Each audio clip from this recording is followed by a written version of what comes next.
Hai Sobat Jurnal Indigo, balik lagi sekarang di segmen podcast. Sekarang Gilang lagi berada di sebuah kopi Bajuri, tepatnya berada di Jalan Sersan Bajuri, masih di wilayah Kota Bandung.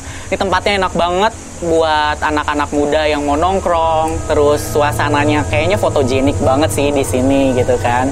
Nah, selain di tempat, sekarang kita akan fokus ke siapa ya yang Gilang undang gitu. Karena ini special guest banget. Soalnya pas ketemu AA yang di sebelah ini, itu tuh sempat lihat kan di YouTube gitu. Dengan suara yang khas, ciri khasnya juga ada whistle voice gitu kan. Dan kebetulan waktu itu tuh bawain lagu judulnya tuh Chandelier yang dibawain sama Sia gitu kan. Nah, akhirnya gak nyangkanya karena ketemunya baru di YouTube nih kan pertama. Nah, terus sekarang kedua ketemunya langsung dong. Iya. Langsung gabung ke podcast Jurnal Indigo. Nah, sekarang ini dengan siapa di mana ya? Dengan siapa di mana? Ya, perkenalan dulu nih. Ya, perkenalkan, nama saya Ridwan. Saya asli di Bandung. Di Bandung ya? Emang udah menetap di Bandung lama gitu kan? Betul. Karena emang sejak kecil udah di Bandung dan asli Bandung lah istilahnya. Betul. Gitu. Berarti kalau asli Bandung ini udah tahu dong kayak suasana kota Bandung tuh seperti apa gitu. Karena menurut Gilang kalau kota Bandung itu adalah dataran 1001 cahaya. Jadi kalau lagi ada di atas bukit nih, kita lihat kota-kota di bawah tuh kayak butiran-butiran cahaya yang enak banget dilihat gitu kan. Bikin baper juga ya. Bikin baper. Padahal doinya belum ada. Kok jadi ke situ ya? Oke, kita akan fokus, kita akan bahas-bahas mau wawancara sebenarnya. Kenapa sih wawancara sosok Ridwan ini gitu kan? Ada apa? Terus selain ya kesibukannya ternyata ada something spesial yang emang Gilang pengen ulas. Jadi Ridwan ini sebenarnya lagi sibuk apa gitu? Ya biasalah sibuk ngajar piano sama vokal, terus konten YouTube. Konten YouTube-nya apa? YouTube-nya itu Ridwan Darmawan. Ridwan Darmawan tuh buat sobat jurnal yang mau kepoin, coba nanti cek nama YouTube-nya Ridwan Darmawan ya. Isi kontennya tentang musik semua ya. Tentang lagu-lagu musik kayak cover, gitu ya. Banyaknya cover sih. Sama tutorial vokal kayak tutorial gitu. Vokal. Ya pasti belum ada yang horor-horor juga. Belum ya. belum nggak tahu enggak nih. Oke. Jadi sebenarnya Ridwan ini kan ada ciri khas nih ya. Karena Gilang taunya Ridwan ini punya whistle voice. Nah, ini ketika Gilang lihat nih, wah cakra tenggorokannya mantep banget nih orang nih. Berat nih, udah berat nih bahasanya. Cakra tenggorokannya mantep gitu kan. Kayak oke, ini ada something nih gitu kan. Makanya tim jurnal akhirnya ngehubungin Ridwan buat kita ulas ada apa gitu kan. Jadi selain kesibukannya sebagai guru vokalis ya, guru vokalis, guru musik piano, musik, ya. Guru musik, ternyata ada kehidupan lain dari seorang guru ini gitu, guru vokal atau guru musik ini. Kehidupan lainnya adalah ada musik nih jeng-jeng. Jadi kehidupan lainnya adalah bisa lihat hantu. Kalian bisa bayangkan penyanyi bisa lihat hantu, pasti kan ada suatu hal yang berkesan nih yang pernah terjadi di hidupnya. Mulai deg-degan nih. Deg-degan ya. Jadi sebenarnya Ridwan ini bisa ngelihat dari kapan sih? Sebetulnya ini kejadian kayak gini tuh dari umur 5 tahun waktu itu. 5 tahun. Nah, langsung ke ceritanya nih. Iya, kita bercerita. Ya. Jadi Ridwan jelasin dulu ya di sini. Ridwan sendiri sih nggak ngerasa kayak kalau ditanya sama orang lain Ridwan bisa ngelihat atau nggak langsung bilang iya gitu. Karena Ridwan nganggapnya bahwa mereka yang memang memperlihatkan diri ke Ridwan, bukan Ridwan yang bisa melihat mereka gitu sih, lebih ke gitu. Oke. Berarti kalau yang aku tangkap dari Ridwan ngomong itu lebih tepatnya mereka pasti kalau ada sesuatu bakal nunjukin. Iya. Kalau secara mata mah Ridwan nggak bisa lihat yang kayak kita ngelihat orang biasa ada di sini kayak gitu. Iya, nggak gitu juga sih. Nah, balik lagi ke cerita itu ya, yang kenapa Ridwan bisa punya bioelektrik yang lebih sensitif. Nah, jadi waktu itu Ridwan ngalamin kecelakaan di motor waktu itu pulang ngaji kan. Nah, bulan puasa kejadiannya itu kelas 1 SD tuh masih ingat ya. Nah, dibawa sama Uwa. Nah, udah gitu ya tabrakan sama mobil mobil apa ya namanya?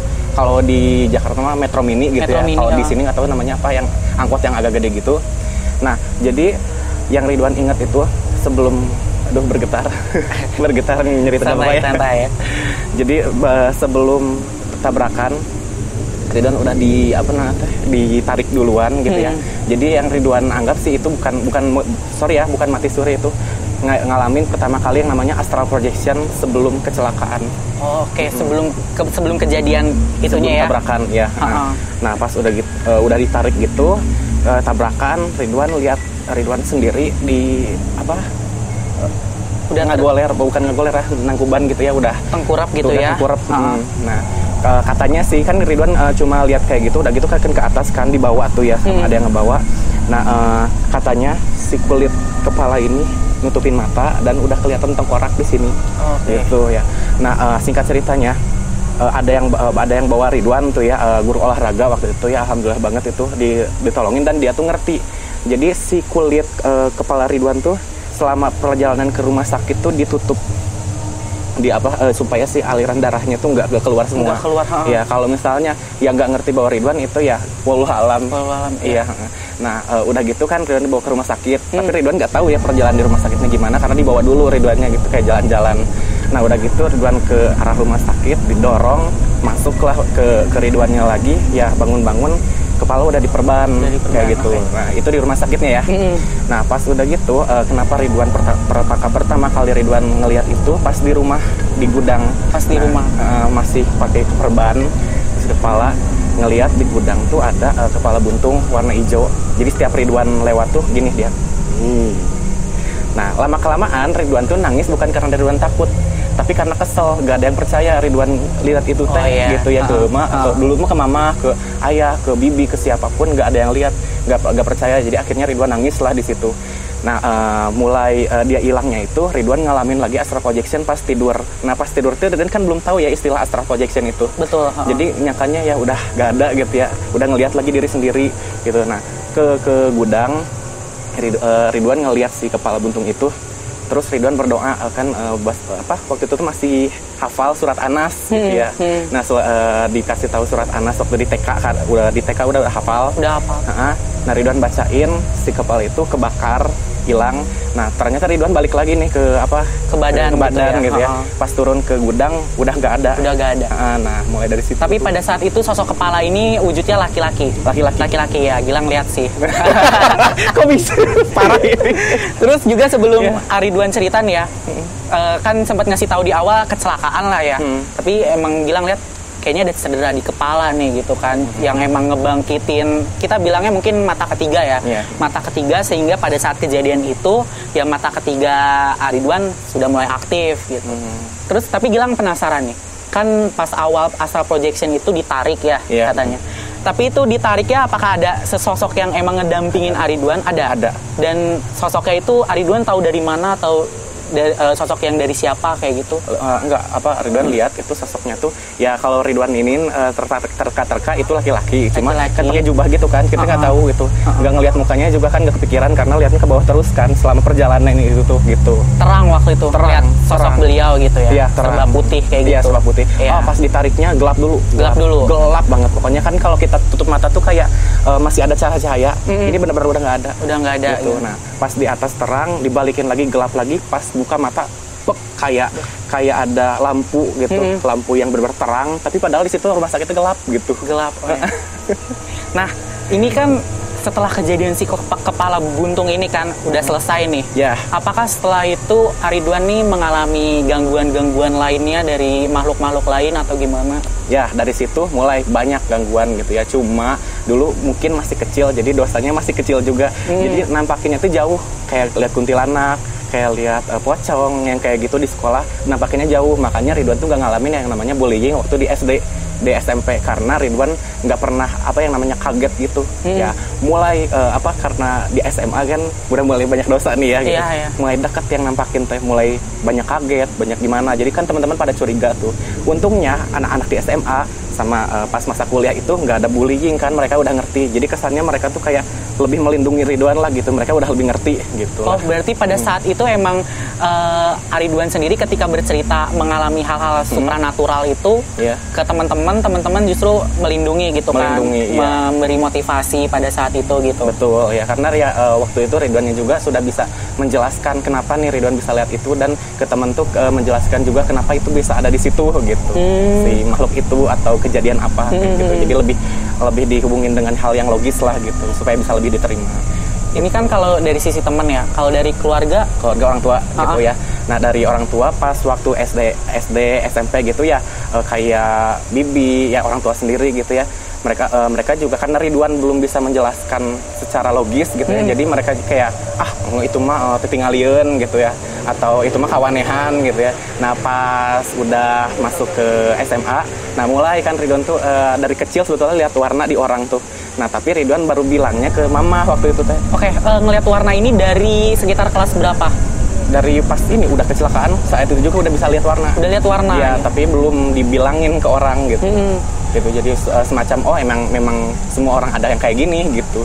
Terus berarti orang tua istilahnya nggak menolak juga, nggak mendukung juga, cuman lebih yang kayak memberi mindset ke Ridwan ya, istilahnya kayak itu mah bukan apa-apa kayak gitu istilahnya. Nolak dulu. Iya, karena apalagi di mamah gitu ya, katanya ya, kata mamah itu Ridwan ada keturunan yang memang memperdalam ilmu yang kayak gitu juga gitu ya. Ke Ridwan gitu ya, si ininya teh gitu, apa namanya disebutnya karma ya itu teh.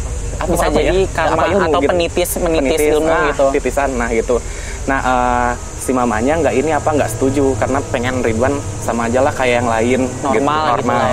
Tapi pas udah di SMA, Ridwan bisa membawa diri dengan kemampuan seperti ini, kayak yang lainnya kayak healing kayak itu kan lebih bermanfaat buat orang. Benar. Nah akhirnya mama setuju mendukung.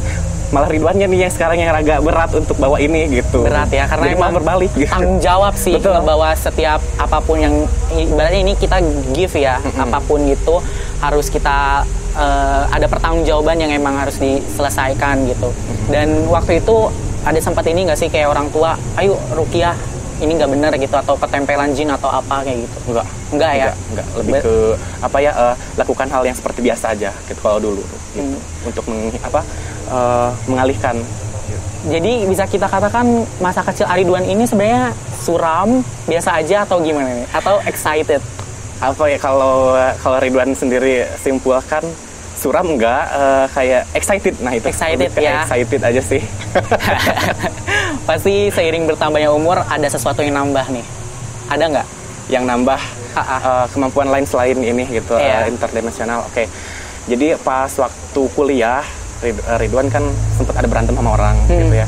Tiba-tiba benda-benda gerak-gerak. Oke, kita wait. Berarti ini ada kemampuan yang emang nambah ya. Nah, Sobat Jurnal, buat kalian yang penasaran, jangan lupa tonton episode podcast berikutnya, episode kedua. Kita akan membahas tentang apa nih kemampuan yang menarik dari Ridwan ya. Jadi buat kalian jangan lupa bantu komentar, share, dan like. Dan pastikan juga kalian subscribe YouTube Jurnal Indigo. Oke, langsung aja kita tunggu ke episode kedua.